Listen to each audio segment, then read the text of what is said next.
Hey Womblers! This week we're off to Kings Cross. This is our 18th Womble. Kings Cross is called Kings Cross and Pancras, but Londoners just call it Kings Cross. Here's our station summary. So it's in Zone 1. It's got 8 platforms. It opened in 1863 and it's in the area of Camden. There's 6 lines. There's the Metropolitan, the Circle, the Piccadilly, the Northern, the Victoria and the Hammersmith and City. Here's the train station. The original design was by Lewis Cubbit, and we'll see him later on. They've got a park nearby that they've named after him. It had a £500 million refurb in 2012 and it's absolutely stunning. This Western concourse I just love. It is magnificent. And I love how they've been sympathetic to like the old and the new. And I think they've been really good in the whole of King's Cross like that. They've maintained the industrial aesthetic with a modern twist. And I love it. I'm here for it. Here's the Harry Potter platform 9 3/4 for you Potterheads out there. It's very busy, as you can see. You can see the queue. There's actually 2 stations in King's Cross. There's that one that we've just seen, and now there's this one, which is the St Pancras side, which is where you go to catch the Eurostar. Here you'll see a statue of Sir John Betjeman looking up at the beautiful ceiling. And why wouldn't you? It really is a sight to behold. It is an absolutely beautiful station. There's also a lovely statue called the Kissing statue underneath the clock, which is 9 foot tall and really beautiful.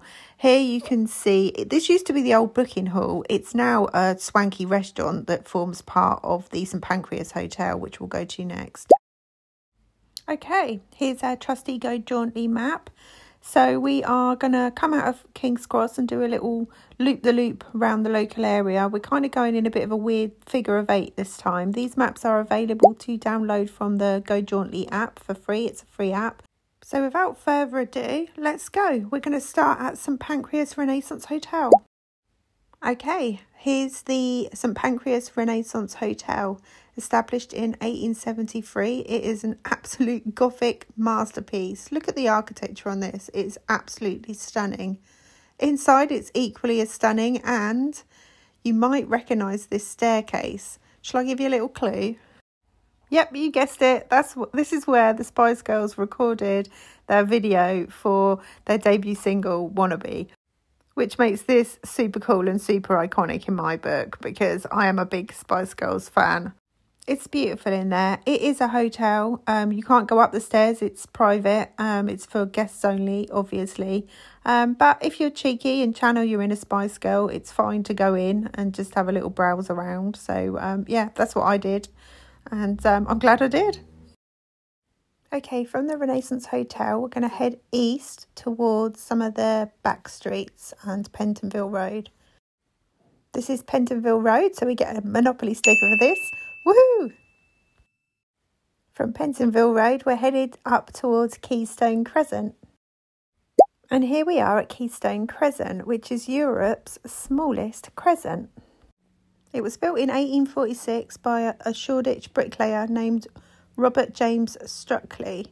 And we've just gone past 4A, which is where he actually used to live. He built the whole crescent and lived here. There's an interesting story about him. So after he died, when they were, getting his affairs in order and tidying up and things, they discovered that he was living a double life. And he had 2 wives and 14 children. 7 children by each wife. And no one was none the wiser.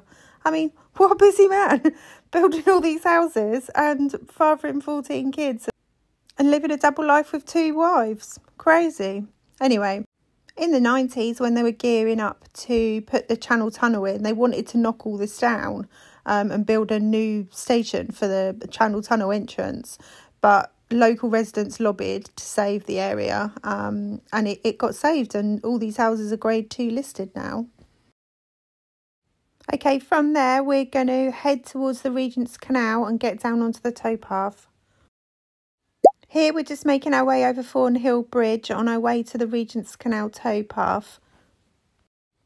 I love the canals, and these walks are all about trying to find like the quiet back streets and the green and blue routes.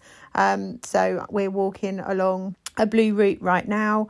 I really like the canals. I like all the architecture nearby, especially here, because it was such a hub of industry. You've got all of these old factory buildings, which are now, you know, converted flats as per things closed down and they just convert it into luxury flats. But yeah, it's beautiful down here.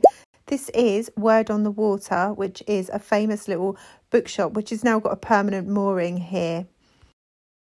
From the canal, we're going to head up into Granary Square and Coal Drops Yard. This is Granary Square.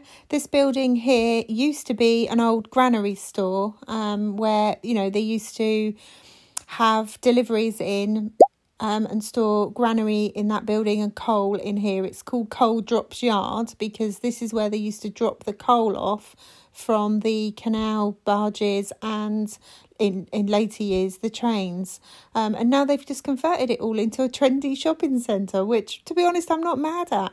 It is really, really beautiful. They've maintained the industrial aesthetic, which I like, and then they've put some fairy lights up and just made it really, really trendy. There's lots of beautiful, beautiful independent shops, some chain shops. It's quite bougie, but I do actually really like it down here. It's very clean, very modern, and it's a nice place to shop. The pathways round by kind of remind me of the High Line in New York. That's what it feels like. It's got that kind of vibe where it's got that sort of railway industry vibe with lots of wildflower beds. It is really beautifully done. Okay, we're heading through Coal Drops Yard across a little bridge to make our way to Camley Street Nature Reserve. We're now at Camley Street Nature Reserve, which is a lovely little offbeat gem. In the 1960s, Coal Drops Yard became quite derelict, and so it became a wasteland, but it also attracted a lot of wildlife. So when the area was going to be redeveloped in later years, a wildlife trust wanted to protect this area. And so that's what this is, and that's why it's here. So as you go in, you can just do a little chip and pin donation and then have a little wander around. It's lovely. It's a great little quirky hidden spot. You know I love the green routes, the blue routes and the offbeat side streets. So yeah, I highly recommend popping down. Got a little coffee shop there. You don't have to pay to go in, but you can buy coffee and support them with your coin rather than going to Starbucks or Costa. It's nice to support these little local businesses and charities.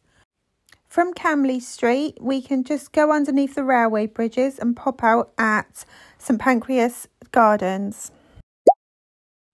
We're now heading into St Pancras Gardens, which has got some really interesting history. In here you'll find Sir John Soane's Mausoleum. That's what we're looking at now, which apparently Giles Gilbert Scott based the telephone box. You know the classic telephone box. Apparently he based it on this tomb because he liked it so much. Now we're heading to one of the oldest churches in London, St Pancras Church, and then around the back of there is the Hardy tree. Unfortunately, on the day I went, it was all fenced off. Some sort of problem, who knows? But it looked like the tree had fallen down. Hopefully not vandals. But yeah, it's there. So if you're a Thomas Hardy fan and you want to go and see it, it's in St Pancras Gardens. From St Pancras Gardens, we're going to cross back over the canal through Coal Drops Yard to Gasholders Park. This is Gasholders Park.